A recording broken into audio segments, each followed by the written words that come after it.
Assalamualaikum warahmatullahi wabarakatuh. Alhamdulillahi kafa. A'udzubillahi min syururi anfusina wa sayyiati hukamina. Asyhadu an la ilaha illa anta wa anna muhammadar rasulan nabiyya. Alhamdulillah, segala puji bagi Allah yang telah menurunkan Al-Quran sebagai petunjuk bagi kita, yang mengutus Rasulnya untuk menjadi pengutus hukum bagi kita. Salam salam selalu tercurahkan kepada baginda kita Nabi Muhammad sallallahu alaihi wasallam, kepada keluarga, para sahabat dan pengikut beliau ila yaumil qiyamah. Sahabat, dewasa ini kita temui banyak sekali kerusakan di negeri ini, mulai dari persoalan lingkungan hingga masalah keuangan.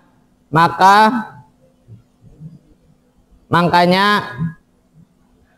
kita menyadari pentingnya menjadi seorang pendakwah, menjadi penyelamat bumi, atau yang lebih sering kita kenal sebagai dai. Tapi pernah nggak sih kita merasakan gelisah, kita merasa lelah, kita merasa bosan di dalam dakwah? Maka apa upaya kita dan bagaimana jika kita merasa baik-baik saja? Untuk menjawab seluruh pertanyaan itu, ini dia kultum yang kunamai melanjutkan estafet risalah perjalanan panjang perjuangan syariah. Allah Ta'ala berfirman, A'udzubillahi minasyaitonirrajim. Syara'a lakum minad dini ma wassa bihi Nuha walladzi auhayna ilaika wa ma wassayna bihi Ibrahim wa Musa wa Isa an aqimud din wa la tatafarraqu fi. Dan telah mensyariatkan kepada kalian apa yang telah diwasiatkannya kepada Nuh, apa yang telah kami wahyukan kepadamu, serta apa yang telah kami wasiatkan kepada Ibrahim, Musa dan Isa, agar menegakkan agama dan jangan terpecah belah di dalamnya. Terjemah Quran Surah Asy-Syu'ara ayat 13.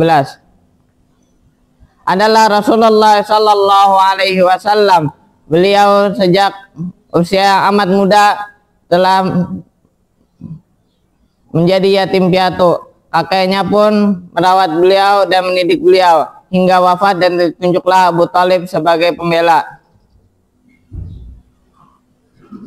Rasulullah tumbuh dan dikenal baik di kalangan kaumnya. Sanadnya terpanjang sampai orang-orang Quraisy menjulukinya Al-Amin. Sehingga ketika wahyu pertama turun kepada Rasulullah sallallahu alaihi wasallam, istri beliau Khadijah radhiyallahu anha pergi bersama beliau menuju Waraqah bin Naufal, paman Khadijah, untuk bertanya tentang apa yang beliau lihat dan dengar. Waraqah berkata, sesungguhnya itulah An-Namus, malaikat Jibril yang juga telah turun menemui Musa bin Imran. Mudah-mudahan aku masih ada ketika kaummu mengusirmu, sehingga aku dapat membantumu dan memberi kekuatan. Rasulullah Sallallahu Alaihi Wasallam berkata, wahai paman, apakah mereka akan mengusirku? Waraqah berkata, benar. Tidak seorang pun datang membawa ajaran sepertimu kecuali ia akan dimusuhi. Yang menarik, apakah terkenalnya Rasulullah Sallallahu Alaihi Wasallam menjadi sebab lancarnya dakwah beliau? Apakah beliau lalu meninggalkan dakwah beliau untuk menjaga eksistensi beliau? Jawabannya tidak sama sekali. Pertanyaannya, kok bisa? Rasulullah Shallallahu Alaihi Wasallam bersabda, orang-orang Quraisy tidak akan mengira, wallahi, demi Allah, aku akan selalu memerangi mereka demi risalah yang dengannya Allah mengutusku hingga Allah memenangkanku atau agama ini terasing sendirian. Maka hal yang dapat kita lakukan untuk mengatasi rasa galau kita adalah, satu, mengingat tujuan kita kembali, mengingat visi kita kembali. Yang kedua, membaca perjuangan kisah para nabi dan rasul dan para pejuang Islam terdahulu. Ketiga, memperbanyak zikir dan doa kita. Keempat, menyadari bahwa semua ini berasal dari Allah Ta'ala. Sa'ad bin Abi Waqqas pernah bertutur, aku pernah bertanya kepada Rasulullah sallallahu alaihi wasallam, "Ya Rasulullah, siapakah orang yang paling berat cobaannya?" Rasulullah sallallahu alaihi wasallam menjawab, mereka adalah para nabi, kemudian orang-orang soleh, dan kemudian orang-orang seperti mereka. Seseorang diuji berdasarkan kadar agamanya. Apabila ia teguh dalam agamanya, maka cobaannya akan ditambah. Apabila ia lemah dalam agamanya, cobaannya akan diperingankan.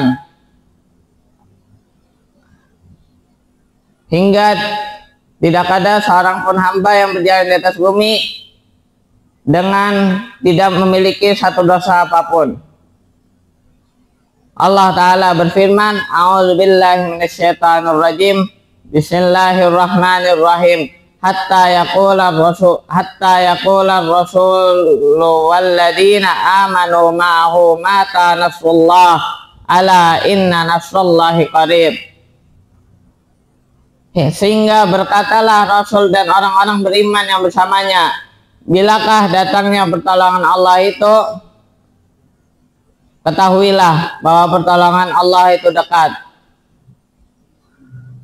Jadi sahabat, jadilah pemuda Islam yang lantang suaranya, bahkan jika tidak ada lagi panggung yang tersedia. Jadikanlah suara kita menggema di langit, agar didengar oleh segenap hati yang mulai lupa, agar mereka mengetahui bahwa masih ada yang mendengarnya, masih ada yang menyuarakannya. Mungkin hanya ini yang bisa saya sampaikan. Mohon maaf bila ada kekurangan. Wassalamualaikum warahmatullahi wabarakatuh.